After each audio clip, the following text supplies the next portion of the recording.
Dude, I went to Taco Bell the other day during that storm. I guess it was Friday when the storm happened. Yeah, the storm. And I was like, "Oh, hey Taco Bell, I'm gonna get me some tacos and a cold drink." And we only have hot drinks. Yeah, they only had hot drinks because the thunderstorm had somehow only taken out their ice maker. That sucks. And I was like, "But the storm just happened. You have to have ice reserves." Hot drinks. I was like, "Man, I would rather have no drink at all." Than a hot drink? Yeah, than a hot soda, like a hot Mountain Dew. Baja Blast? Oof. Not good. Baja Blast sucks anyway. Dude, Baja Blast is the bomb. You guys are crazy. No, yeah. Claire got it the other day, and I looked at her. I was like... It's my number 2 Mountain Dew flavor. After Mountain Dew? Mountain Dew. Gamer Fuel. Cold Red? Cold Red. Cold Red's delicious. I'm a Voltage guy. Ooh. The blue? See, I got pissed off because I was not a Voltage guy. I was the other blue one. The white one tastes Revolution. like Skittles. Voltage tastes like... the blue pack? Sweet Tarts. Yeah, but they had Mountain Dew Revolution, which tasted like Pepsi Blue, and it did not win. And I was like, "Fuck y'all who voted." Anytime they have another like voting for a flavor of drink, people vote, man.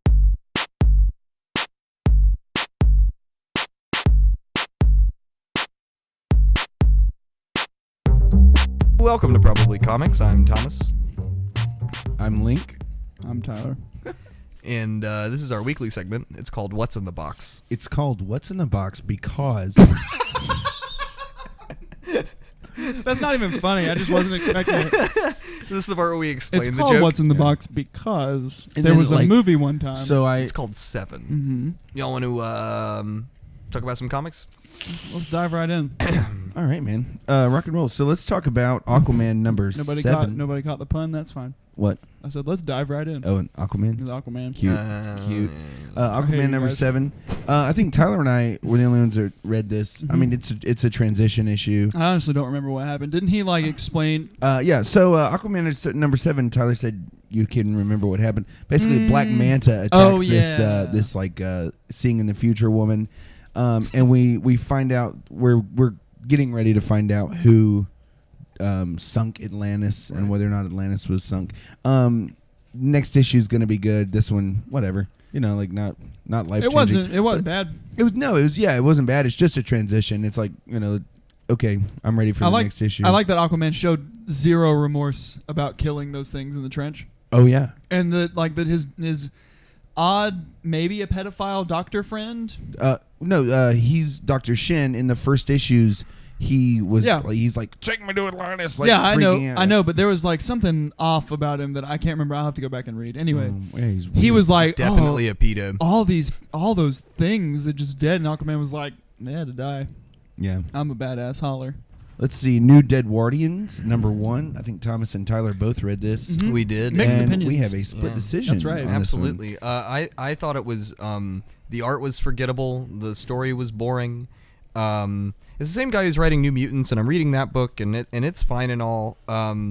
But this seemed like, so I never really saw an ad for it till after I read it, and then I realized that the whole point is that in a world where you can't commit murder, someone's committing murder. Yeah, because he's a vampire. You can't murder vampires in non-traditional ways. Right. That was the whole thing. They were like, well, I think he's a vampire, but they didn't cut his head off, or he didn't get a stake through his heart. So how'd they do it? I don't care. I liked it. I thought it was really interesting. I thought it was a really interesting take on vampires. I hate vampires, and we'll talk more about vampires that I don't hate later. But I really like this concept. Like, it was the backstory's not really given very well here, unless there's a prose piece that I didn't read because I read it digitally. There isn't. There's not. So the backstory is that during the war, I want to say War of the Roses, something that happened in the 1860s and 1870s in England, zombies came about, and the only way that the aristocrats in England could figure not to become zombies is to become vampires instead. So they all became vampires, but they do it. They file their teeth down. They just do it as a means of survival against the zombie horde. And it's basically like martial law in Edwardian England, and the vampires are the good guys, zombies are the bad guys. Sometimes the zombies show up. I liked it. It's very, very British, super dry, and that speaks to me because I'm a huge Anglophile. So nice. I have no desire to towards it. I liked it. Don't blame you. I'm gonna read all of them. I'm gonna get them all because there's only 4. It's a mini. It's 8. There's only 8. It's a maxi. It's a Maxi pad? meaty. The new Avengers #1. Everyone read this. This was so stupid. You thought so? Yeah, it was just like, oh, well, all this doesn't even matter because Skrull was or what's his name? Scar was a double agent the whole time anyway, so who cares? I was like, fuck that. And now what is he gonna be now? Is he gonna be a new Avenger now? Probably. I mean, they need a Hulk. And they're taking. I feel like everybody has to have a Hulk. He's on the cover of Dark Avengers. Maybe he'll lead the Dark Avengers because they're taking them all to Thunderbolts prison. Oh, so they're going to do a Dark Avengers. Thunderbolts is turning into the Dark Avengers. Yeah, they did let us remember what the hell the Spider-Man guy was, even though he's some half like. I never forgot that he was a monster. Oh, I couldn't. It was just like, I mean, we'll talk about it later, but we got another Avengers book that was really, really good, and then I read this and I was like, this is not great, and I'm just ready for this to be over because I think the next one is the event, right? Yeah. So that's the end of the whole Osborn thing, which honestly I think did Osborn a disservice. He's a great villain. Mm-hmm. He's a really, really bad villain, and they just did a little. I think Bendis is leaving this book too. Oh, really? I think he's leaving Avengers and New Avengers. Well, we'll see how it works out after that. Thomas read X-Men Legacy number 264. This man, this bomb. Is that what that says? Yeah. So this man, this bomb. Ellipses. 2 former X-Men villains show up. One of them a mutant. One of them not a mutant. So what's his name? Weapon Omega, I guess. This guy, the guy on the cover. His thing is that he absorbs mutant energies and then can reproject them. I guess they give him more power or something. Is that sort of like a Sebastian Shaw thing, but it's more of a mutant stuff? Yeah, but it's like a proximity thing. And so there's this guy Mimic who can mimic the power of mutants, but he is not a mutant. Huh. And so he's been smart? trying to feed Silas. Or what he's been trying to feed other dudes because they're like BFF or something. So he's been trying to give off his power to Weapon Omega, but because he's not a mutant, it's fucked up his whole body. Yeah. And so, spoiler alert, they decide that they're gonna try to absorb some of his energy from him, and then now it's like Rogue, someone else, and now Weapon Omega are now all ticking time bombs just waiting to explode full of excess energy. You lost me a long time ago. So here's what I have to say about it. I don't think I'm going to read this anymore. I'm not going to finish out this arc. I'm not going to pick up this book ever again. So and what about you, Tyler? I'm not reading it. Yeah, I wouldn't. I read it. I read the Regenesis one and never picked up another one. Okay. I don't like the characters that are in it, except for Gambit. But maybe Gambit will be in Astonishing more now.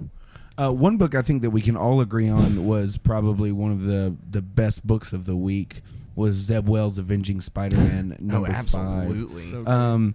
Yeah, good. I'm not gonna lie to you. I don't know who Joe Simon is or was. He created Captain America. Yeah. Oh, okay. He Thank did. you. I just I learned something.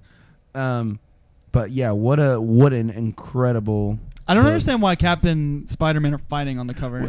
I think it was because they didn't. I think it was to hide marketing ploy. Hide the meaning of because it's not to surprise that us. at all. No, yeah, it's Spider-Man is once again hilarious.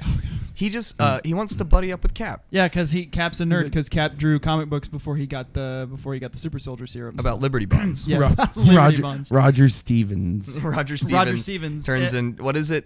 Sir Spangled. Sir Spangled. Yeah, it was so good. And the Japanese are selling counterfeit Liberty Bonds, so he calls his dog Liberty Bonds in to help him out. Oh man, brilliant! Really, this book was a lot about Cap. Mm-hmm. It wasn't very much about Spider-Man. It was just through Spider-Man you learned about this whole new side of Cap, and it ends really well. And Zeb Wells just wrote some of the funniest banter that I've ever read between any heroes ever. I'm a little nervous about the next issue because it's part of a weird 3. Yeah, with Punisher and Daredevil. Yeah. So I'm a little worried about that, but we'll see. I mean, Zeb Wells hadn't let us down yet. This run's been fantastic. Yeah. Like every issue of this has been really good. Well, and Thomas, to speak to what you just said, I think that's what Wells is doing the entire time. Mm-hmm. Is he's giving you you're getting an Avenger through the Spider-Man perspective. Yeah, which is great. Thomas finished up Deadpool Max II right? Isn't this the end of the? Yeah, it is mini? the final of at least, and maybe there will be a third one. I don't know, but is this Hydra Bob in his underwear? It is Hydra Bob in his underwear. He's a handsome guy. Damn right. Hydra Bob. He gets laid a lot too. Yeah, wasn't he like super fat like 2 or 3 issues ago? Yeah, because they were trying to disguise him by making him fat. The whole thing's been really zany. It's more like I've said this before, but it's more of the batshit insane part of Deadpool. My only real complaint with the issue is that Kyle Baker, who's pretty much exclusively been the artist of this book, he did the cover, he did all of the original run of Deadpool Max, did not do this issue. Why not? Do you think? I have no idea. Stuff going on. But yeah, I don't know. I mean, have you seen this guy anywhere else? But I don't know. In the context of this book, I really like Kyle Baker's art. I think in any other book I wouldn't like it, but I think given the kind of book it is, it's just like perfect. And since I just finished the trade of the first run of Deadpool Max, everything came together. It was like 12 issues worth of stuff all made sense at once. Pretty awesome. Yeah, it was really, really That's good. so satisfying. Yeah. When that kind of thing happens. Mm-hmm. I can't stress it enough. It does say in the back that they probably won't ever do Deadpool Max again. Like that's The Max the line end of is all of the Maxes have kind of just finished. Moving on to Avengers 24.1. A redeeming book for the .1 series. It's Absolutely. funny. It's like, I mean, Yeah. Ben, good on Bendis because he puts out like 90 books a day. Yeah, right. But it's so funny that he can't ever hit both of those titles at once. It's like one week because they're both 2-week books. Yeah. It's like once you get like last week we got New Avengers was good, Avengers wasn't that great, and now we get New Avengers wasn't that great, Avengers is good, and that's how it is every time. Yeah. Like it's weird that he can't and he can't hit them both, but he hits Ultimate Spider-Man every time. And later on, we'll talk about two writers who do hit all their books every single time. Yeah. Well, this was great. Vision was, I mean, he was really intense. I think he was a little angry for Vision. Mm-hmm. I don't know. This was Wouldn't you be? This was Well, really sure. This was very like a necessary thing because I did not know that that's what happened to Vision. Oh, well, that if you listen to our last episode, which is about trades, you can find all that out in Avengers Disassembled. Yeah. That's a funny way to put it. But yeah. I've always loved the Vision. He's one of my favorite Avengers and always will be probably. I find him really interesting, really intriguing. I like his power set. I like the way he looks. I like his attitude. I like that he couldn't get married in the United States. I like that. I like that how emotional they show him to be. Yeah. I think because being an android, I think that's the most crucial part of his character is how emotional he is. Well, and this is the thing about, and the next book we talk about, there's a lot of crossover there. Because there's some stuff that like if I was thinking about the Vision, I would think about both of these books at the same time. You know, I wish I read I read them in back. reverse order. Oh, From the way that I feel like I should have. Yeah. So speaking of, our next book is. Oh wait, I do want to say one thing. Sorry. I thought the art on this was not great. art's never good on the Avengers. This is the book that always has the repeating panels. Oh, okay, yeah. I mean, but this time, like, Cap and Vision both looked like 90-year-old men. Yeah, Yeah. it's And not it good. looked weird. But so our next title is AVX Zero, the beginning of this new big crazy cross the event. cross story This is event. the summer Yes. event. But yeah, so let's talk about AVX Zero. AVX It's Zero. two different storylines, one of which we already got to read half of. I like that that was the second part. Yeah. Because I opened it up fully expecting it to be the thing that I've read already 80 times. Yeah. And then I was like, oh, pleasant. And then I got to the other second part and I was like, oh. Can I just say, I really liked this book. Yeah. I mean, liked it a lot more than I expected to. I liked the X-Men part. I'm sorry. I liked the Avengers part. I'm kind of over Hope. I really liked her beating the shit out of the Serpent Society. I thought that was really fun. I had a good time with whatever. it. boobs. Yeah, I say. She got some tits. Speaking of boobs, I think the only negative thing I have to say about it is why are Scarlet Witch's tits so just like unrealistically enormous, They're let big. alone for a woman of her build. They're big. Cho, quit drawing them big old titties. Come on, Cho. At least give her an ass to back Get it real. up. Or at least explain it like she really wanted big boobs, so she just altered reality to make it look like that. Yuck. Also, I liked that she fought MODOK. Yeah. Oh yeah. That was so weird. I was like, what the fuck is this? Yeah, what were all these? And What it's were like the dinosaur head robot? Yeah, and like Rocket why? MODOKs. I was like, where did Scarlet Witch come from? What team is she on? And then like the Avengers ladies were like, hey, why don't you come on back to the Avengers mansion? It'll be fine. And it wasn't fine because Vision was like, bitch, you need to get to stepping. So you need to get the fuck out. Yeah. He was harsh, and then he cried. Moving on, Tyler and I both read FF number 16. Yeah. True or false? FF is when is this coming to an end? Was this the last? There's no plans for it to end yet. Okay, I thought we had talked about the fact that it was no, gonna because stop. it's the Fantastic Four title is going to be about the people with fours on their shirt, and then the FF is going to be the the other FF numbers. is the kids with the like 5 through 13. Yeah, cool. Because they all get new uniforms at the end of this that with a number on it. Yeah. Above So 4. so the Baxter Building was destroyed and they're rebuilding it. Yeah, and New York City, like they basically was a whole issue of them cleaning up New York after their big debacle, Which is kind of nice. It was really cool. It's something you don't really get to see that often. And then Doom gets an Infinity Gauntlet and a legion of Dooms that are all lobotomized and can follow his every whim. Yeah.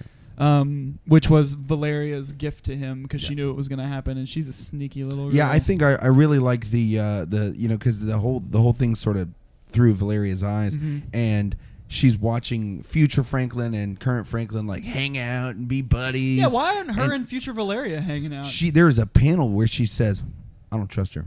I don't like her." Who, older one? No, where Younger one says she doesn't trust older one? Valeria. She's like, I don't like anything about her. So and it's herself. Yeah. So it's really cool. And I like speaking of this is one of those authors that does not miss a beat and is always bringing it really, really hard. Everything I've read from him is really strong, including Ultimates. Yeah, he's great. He's great. Yeah, it was really good. I love the art in this book especially because it's very childlike. And Valeria, because in the early FF, it was a different artist, so Valeria was like a normal-sized child, and now she looks like she's a toddler because she's really, really small, like she has to like crawl up on chairs and stuff. I really like it. It's a very charming book. I'm glad that Hickman has a place to put his funny because the FF is real serious, or the Fantastic Fours are really serious. Astonishing X-Men number 48, at the beginning of a new arc, which didn't make with a new writer. Yeah, And new artist, entirely new creative team. I'm glad that we're done. I like Greg Pak. No. Oh no! The Astonishing X-Men was the good arc last time. Yeah, right. with, Adjectiveless X-Men was the bag arc. Bag was the bag I did. Yeah. Right. So didn't like it that much. Yeah, not wonderful. I liked it okay. I was happy to see Gambit. Like, yeah, I'm not reading Legacy, so I was like, it was nice to see Gambit. I was confused at what Warbird was talking about at the end and why she's even here, why she's part of anything. She's not a mutant, not and she's supposed to be taking care of Kid Gladiator. Right. She's his bodyguard. Yeah. Right. It was not great. I'll pick up the next one to see if he sorts it out because it seems like it's just like new writer problem. I think it's a she. Okay, the writer. Yeah, I mean it was fine. It was a fine book. I don't know. Whatever. I feel like it'd be funny if North Star were limp-wristed. Little creature hand. Like, why can't there be a tastelessly gay superhero? I thought living with Speeder was gonna get us going real fast. I was like, what? I use your powers to unpack everything. And I was like, oh, you're a dick. Yeah, fuck you, man. You unpack everything. And he does. You normal ass piece and of he's shit. like, no. Yeah, he goes, are you serious? Are you fucking kidding me right now? Nah, dude. Nah, look at my abs. No. Yeah. I want. Yeah. Look at my abdominals. Let's move on. Canada. Oh yeah, he was Alpha Flight. yeah. Fucking Canadian people. Green Lantern New Guardians, number 7. This falls under the heading of better than last time. It was better than last time. It's an interesting story. Well, now that they've But told you what the hell is going on. Yeah, I'm just so sick. I'm so sick of going back and forth on who the villain is. Yeah. It's like, is it it's the Guardians. Oh, Larfleeze coming to save the day. Oh, now it's this angel guy. Do we like Larfleeze was really the bad guy the whole time. I was like, well, this is like really convoluted and stupid. Why don't we just be the new Guardians, goddammit? Yeah. Like it's not it shouldn't have taken you, what is it, 7 issues? It's 7. And we're still not 7 months. Still the old Guardians. 7 months. Nice. Still the old Guardians, just the old Guardians under Larfleeze's control. You know, I was actually talking to Stan about this, who is our local comic store owner, and he, Stan, yes. well, trying to help the folks at home. Indeed. He said that he believes that the Guardians in the other two Lantern books, that's such a strong presence, and that's having such a big deal with the other two books that it's sort of backfiring on them, and they're having to draw it out even longer than I think they initially planned. That's probably true. Because all the other Green Lantern books have to get in with this one for it to make sense, or they need to cancel it. Justice League Dark, number 7. Thomas and I did not read the accompanying I, Vampire books. That's correct. Which we are not ashamed of. Nope. Anyway, Tyler, however, I'm going to tell you guys. It's about a how solid much cock title. you suck. It's a solid title. I, Vampire is a solid book. Now, did you read through 7? Or did I you read just read no. You 6 can and 7? 6 is the prelude. Okay. So you can get caught up with just 6. I had no trouble. I mean, there's stuff that had happened before that would have been nice to know, but it explains itself pretty easily. So I read I, Vampire 6, Justice League Dark 7, and I, Vampire 7. You have to read them in that order because it's prelude, part 1, part 2. And then part 3 and 4 are next month. And then that's the last JLD, so I don't know how they're going to wrap it up, but or the last this author, Peter Milligan JLD. Mm-hmm. It's really I, Vampire is better than JLD is. It's really well written, and the art is really cool, and the story is actually really interesting about how this happened. Yeah. And because I read them all 3 at the same time, I don't remember where everything happened. Did the main vampire guy die in this, or did he die in I, Vampire? They talked dead. about him die. They talked about him being dead in issue 7. The deal of is JLD. like the sire vampire, the first one, was the main vampire in I, Vampire. So this little Twilight chick that they carry around with her, that's like a vampire hunter or whatever. It's lame as shit.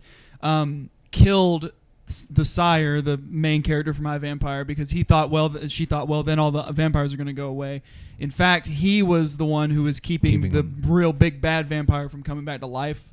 So now he's in the in-between, he's in kind of a purgatory. Limbo. And he's got to come back and save the day. And Madame Xanadu is in the astral plane talking to a Buddha.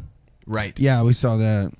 And so it was. I mean, it's pretty good. I'm surprised. I was ready for this to be a piece of shit, but I'm actually really enjoying it. I told Stan to go ahead and put me down for I, Vampire 7 and 8 because 7, oddly enough, sold out. JLD did not. I don't understand. I guess maybe he just doesn't get enough I, Vampires, but so I told him to order me a 7 and put an 8 in my box for me because I am actually really enjoying it. I'm probably not going to read I, Vampire any after this, but it was pretty neat. Well, I'm personally ready for Shade the Changing Man to be done, to go away. He's so lame. Who do we get to keep? We keep Deadman, Constantine, and Zatanna. Good. And Madame Xanadu probably will still be around because she's not really a member of the team. She's the Zordon. Yeah, she's awesome. Toidles. That's a really neat variant you got there. Oh, is this a variant? That's not the cover I got, I don't think. Sweet. No, Maybe you got a mine's the variant. one. No, mine's the one with all the Mousers on it. Well, we're of course talking about Teenage Mutant Ninja Turtles number 8. Still going strong. Keep trucking. Yeah, The it only really thing, is. The only thing I'd say about this issue is that it was not a lot of plot development. A little bit, not as much story progression as I would have liked. A little on the April Casey Right, front. a little more April and Casey than I was kind of hoping for because I really want this business with the Mousers and Old Hob to finish out. But I thought it was really exciting. I'm just wondering where Shredder is. Well, they talked about him. They talk about him, but I want him to be in the book. It's been 8 months, and Master Shredder has yet to show up. Where is Oroku Saki? He's coming. He's coming. Better. Yeah, and they're they talked about the Snow Fox girl, which is she's his agent From the Micro. Yeah. The sexy Snow Fox girl. Yeah, from the Micro. Oh, yeah. One thing I love about this book is that every single week we continually get a little wink and a nod to something from original Turtles canon. Is Eastman still writing this? Yes. And what it was this week was when April sees him for the first time. she drops out, faints. Yeah. For, like every single incarnation, she always faints. She always passes That's out. true. And Wouldn't you? Yeah, I'd be like, what? The big difference here though was not. It wasn't just like they get brought down. She gets brought down, and it's like hi, and then they start talking about I'm Leonardo, I'm Donatello, and I'm Raphael. Like, all the good ones in to know. But it's like they're like, hey, it's nice to meet you. Oh, she passed out. Okay, we gotta go save our dad. Superman number 7. Speaking of pieces of storylines that I don't want to read, I'm not reading Stormwatch. Oh, I read them. Yeah, I mean, I didn't. I already had them. I had because I bought Stormwatch up through number 6. Yeah, I will say I'm pleased that the dialogue is stronger, the art is stronger. Still way too many words. Well, I mean, yeah, but they make sense and they string together, and it's not. Yeah, that's true. This was much more entertaining than the Monster of the Week bullshit. I don't that's like. been going on. I don't like this Superman. I don't like his attitude because he's not Superman. He's kind of a douchebag. Yeah. He's like, "Are you fucking kidding me? You're taking a picture." That's not what Superman would say. Yeah. It's just Superman would be like, "Halt, citizen! Hi there, folks. You may want to vacate the premises instead of taking a photograph." Instead of being like, "Hey, asshole, quit with the photographs, bitch." I'm just like, that's not Superman. Maybe you should leave the flash on, ma'am. Like something like that. It's just that like he's just he's not capturing the character quite like I'd like him to. Yeah. So I'm We'll not. see. I'm still like. I mean, Grant Morrison is still doing it better. By the way, nice way to try and name your character Hellspawn, but you realized there was something else named that. So you threw a T on the end of it. Hellspawn with one L. Dude, she was such a Hellspawn. It's ridiculous. It was. I mean, and that the Stormwatch stuff's not important. There was like a thing. Oh, what's that crashing to Earth? Guess we'll never know. And then it was Hellspawn. Like, it was so stupid. Ultimate Comics, The Ultimates in issue 8. This was so good. Yeah, really, really good. So Hickman still kicking ass. Oh man, evil Reed Richards manipulating the Hulk. Yeah. He's like, I can get you what you want, dude. You don't have to be destroying my city. And he was like, oh, okay. Like, it was really good. I'm ready for him to be Mr. Fantastic-y. Because the next cover is like him all stretchy. Oh, cool. So I'm ready That's for him good. to be. I'm ready for him to use his power and stuff. That's one thing I've always not liked about Reed Richards is that I understand that his real power, like Magneto is leadership. His brain is his real power. That's but right. I also want to see him turn his body into cool stuff. Well, he has that weird head now.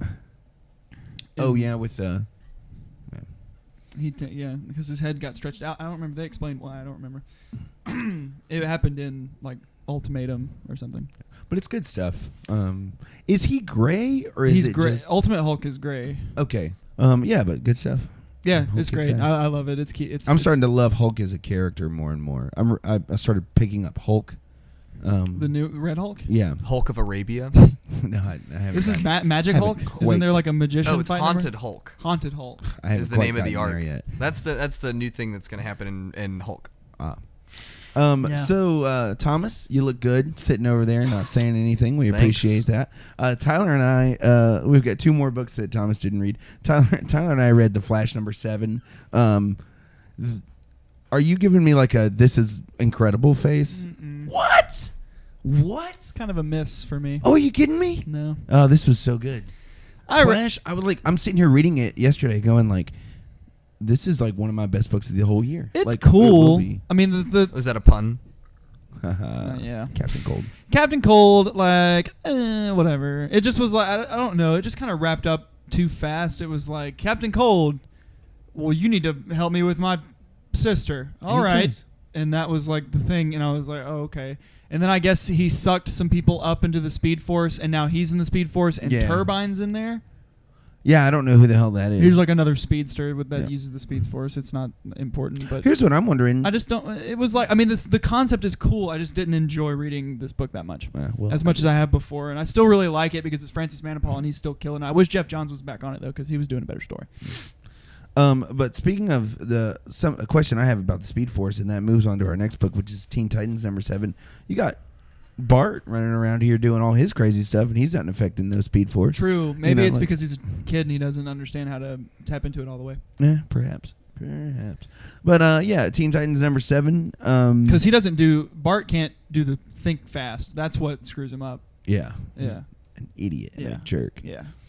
Bart can't do the think fast. Neither can I. Jesus Christ. The thinking it all. Bart can't do the thing where he stuff in your brain.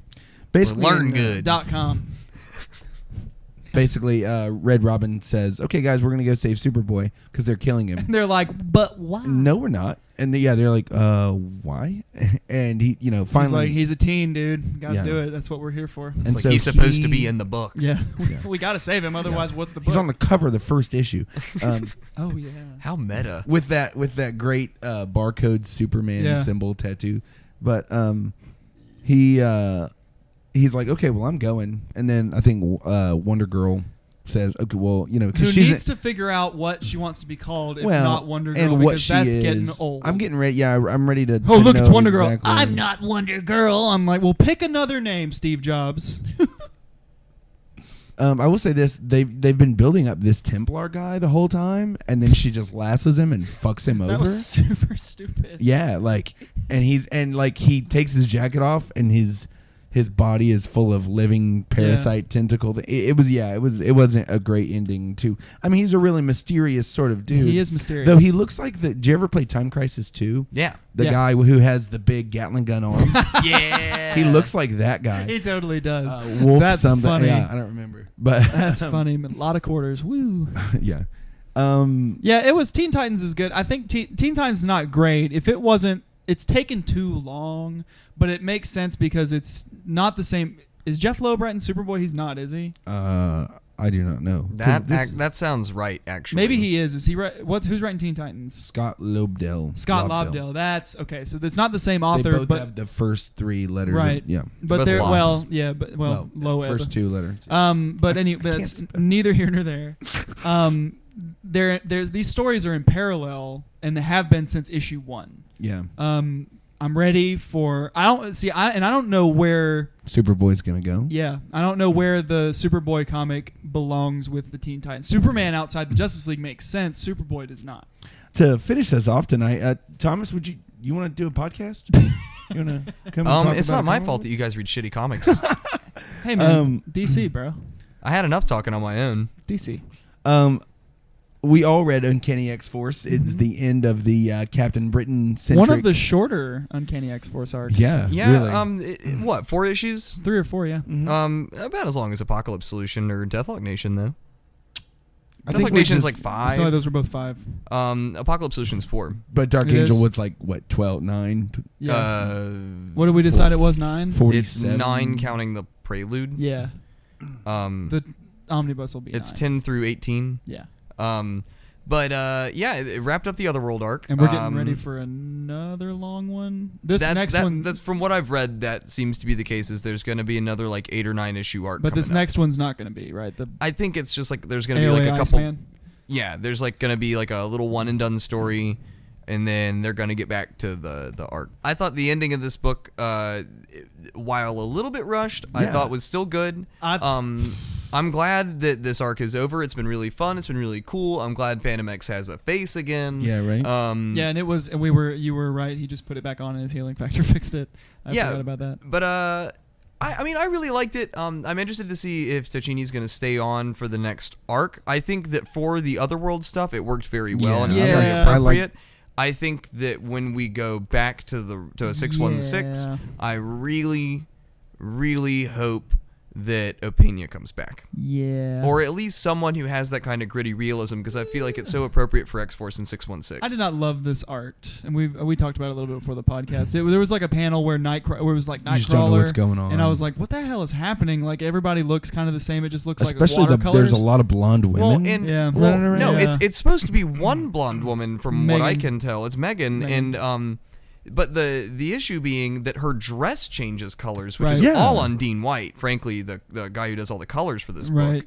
And he did the same thing at the very beginning of this arc. Psylocke's dress changes colors. On like the first 2 pages, it's like red, purple. Yeah. And it's a lighting issue. I don't believe that. He ran out of that. He ran out. He was like, "Oh, shit." Circle of that color. magic Well, I marker can't go back and do it again. So Yeah, this it- is Hobby Lobby's closed, so too bad. Thank that- God I'm in Photoshop. And frankly, like Dean White's been awesome on every other issue of this book because he's been with it since the beginning, as far as I know. At least through Dark Angel, he did all the colors. And maybe he just doesn't know what to do with Ticini's art. I don't know. Whoever did the cover for this needs to do all the art. gorgeous. That cover's genius. But oh man, the colors changing up makes it really hard to keep track of who's who, especially with Ticini's kind of like real quick sketch kind of looking art. Yeah, and maybe I'm more. I think I should clarify. I think I'm more upset. I'm more down on the coloring than I am the art because it's like a watercolor kind of thing. Yeah. It looks French Impressionist almost. It's not. I mean, it just doesn't work for the title. I thought the end of this book was particularly amazing because everybody knows that I am a big Captain Britain guy. Yeah. The thought of Jamie being the Saturnaire or whatever he was called. Yeah, Saturnine. Yeah. Yep. Like that was so cool to me. Yeah. Like it could have been explored at the end of the last issue. Yeah, they didn't. It was completely And it didn't surprising. really. Yeah, it was kind of Well, like it just Salak kinda came was out of like. nowhere. Yeah, Salak was like, well, I found this out while I was in his head. I was like, well. I thought it was too difficult to get. Yeah, in his and head. then Brian couldn't do it, so she like made him do it, and that was what Which I liked. He Yeah. made her make him do it. Yeah, because he Like- wanted to be the good guy.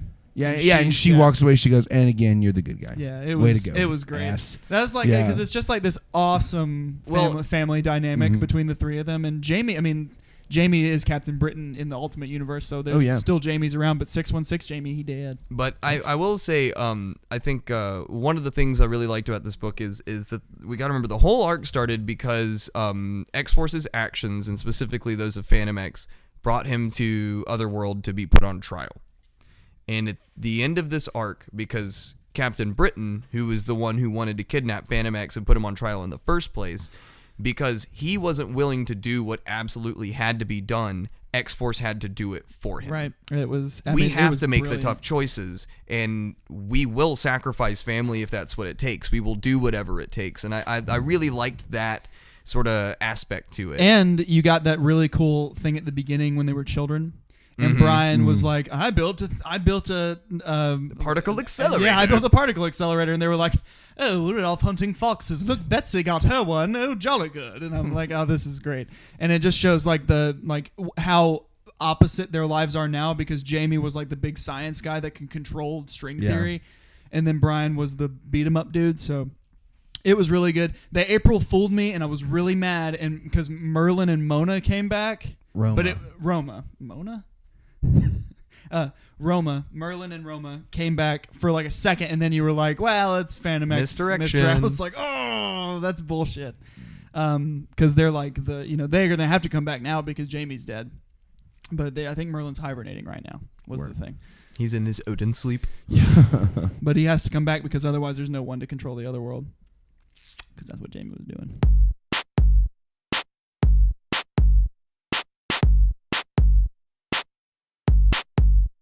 Well, that about wraps up this episode of Probably Comics. So if you want to follow me on Twitter, you can follow me at Uncanny Tom. That's THOM. And if you'd like to follow me on Twitter, I'm at DT Mills. Hey, follow me on Twitter at LincZ2. And you can follow the show on Twitter at Probably Comics, or you can check us out at Facebook.com/ProbablyComics. You know, you might even want to just go to probablycomics.com. Yeah, you can see all the old episodes that somehow get pushed out of the RSS feed. I haven't figured that out yet. I was gonna say, or if you just want to cut out the middleman, go to YouTube.com/ProbablyComics, because that's where most of you probably go anyway. That's where you want to be. And subscribe. This podcast is not official. Thank you, Stanley. And Alberto. E. Hasson. Oh, That's Ann Jason. Roscoe. Sandra. Sandra. The crazy Namor lady. I was going for like a Sandra, the crazy Namor. Well, you should have told us ahead of time. Well, sorry. Link. We'll have a team meeting next time. I refuse to whisper. All right. 3, 2, 1.